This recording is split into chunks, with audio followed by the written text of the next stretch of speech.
occur. So contractual consent avoids public input. That's a really bad practice. It's a bad public practice. Correct me if I'm wrong, but I believe Jerry sends notice to anybody who's on the road before. Do you send notice to Jerry? For what occurs? Before maintenance, before we were to resurface the road, I believe we noticed the people. No, we do not. Resurface No, the road, no? we do not. A good point then. So- Not on maintenance. And again, that's really more up to the commissioner. Now, we're doing reconstruction work. We notify. We're doing maintenance. We don't notify. I don't know what Commissioner Ford does or Commissioner Lisby does, but not typically. On maintenance projects, we never have notified. Okay. So I would, for one, that would be a huge problem for me. Right. I don't have an issue. Well, we can with adapt that. that.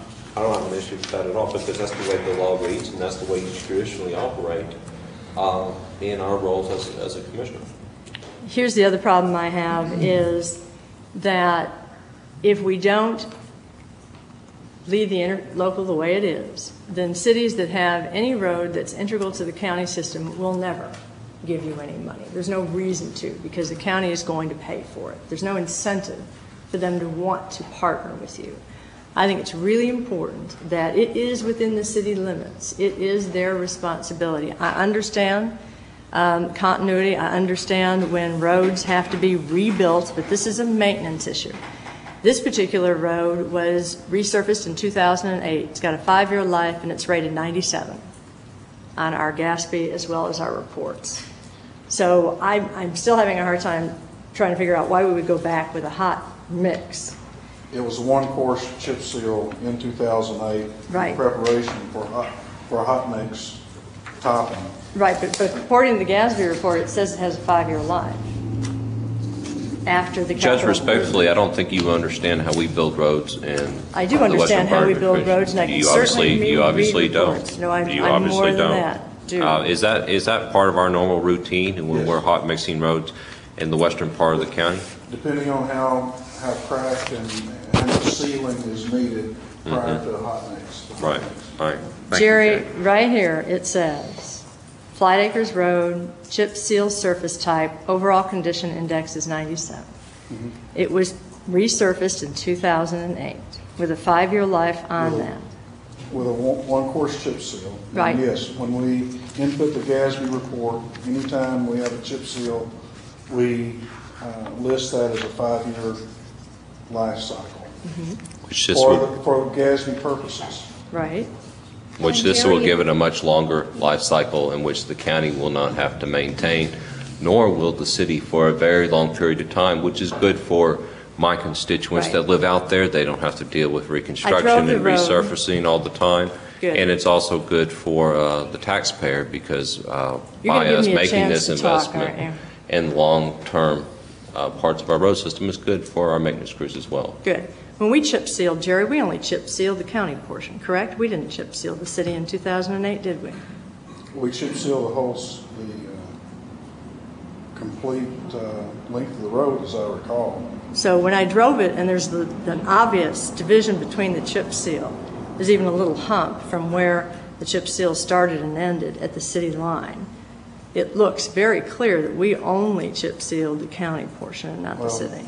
I wish you had asked me about it before court, because I don't recall. Okay. I She would had no imagine intentions of we, doing that. Chip seal the whole length of it. So the city then contributed funds in 2008 towards the chip seal? No, not that I'm aware of. So we did the chip seal without city contributing funds. And there wasn't a contract. And we had consent from the city to chip seal their portion in 2008. Yes. Jerry, I was just going to ask, I guess, you said you did a one-course chip seal. If it was going to stay a chip-sealed road, wouldn't you have put 2 courses? We would have put 2 courses on it, right. How far between putting a one course on to hot mix does it usually take you? Well, between that year, the chip seal, and the next year's hot mix was cut, as I recall, and we did not. It was in the budget. It was pulled out of the budget because of the budget restraints, and we got it back into this last budget. So hot mix was cut from the 2009 budget. Mm-hmm. which would be last year's budget. No, it was the 2008 What are you trying to budget. get at here? Well, I'm trying to figure out how far it takes to, you lay one chip seal of one, whatever you're calling that. What's the purpose of the questioning? The purpose of the questioning is to really to determine how long you can put a one chip seal, or chip seal the road before you have to come back with hot mix to make it work. If you wait too long, wouldn't you have to go back and chip seal and do it again? Or will that It depends on the condition of the road at the time we decide to hot mix. Right. And those decisions are left up to me. Uh-huh. And I try to make the best decision I can based on what I'm seeing. What I'm seeing and my superintendents are seeing. Okay.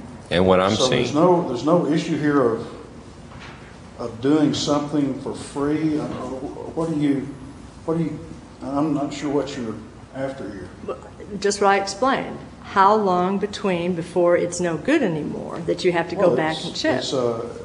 That's a floating number. It depends on the condition of the road.